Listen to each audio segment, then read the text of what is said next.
पांडव जब इंद्रप्रस्थ राज्य में रहने लगे तो वहां उन्होंने बहुत सुंदर और भव्य राजमहल बनवाया। इस महल को मय दानव ने अपनी कला और माया से बनाया था।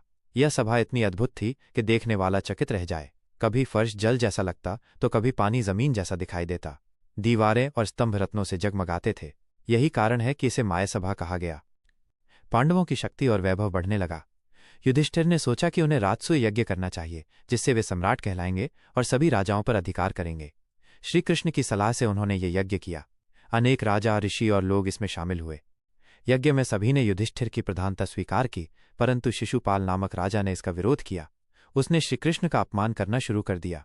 बहुत बार चेताने के बाद भी जब वो नहीं रुका, तब श्रीकृष्ण ने अपना सुदर्शन चक्र चलाकर शिशुपाल का वध कर दिया।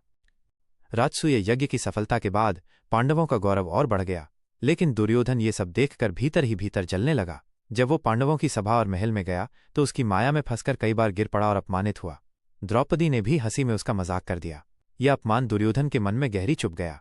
इसके बाद शकुनी ने दुर्योधन को सलाह दी कि वो युधिष्ठिर को जुए के खेल में बुलाए। युधिष्ठिर धर्मप्रिय थे, परंतु उन्हें जुए का मोह भी था। वो मना न कर सके और हस्तिनापुर की सभा में जुए का खेल शुरू हुआ। शकुनी ने छल और कपट से पांडवों को हराना शुरू किया।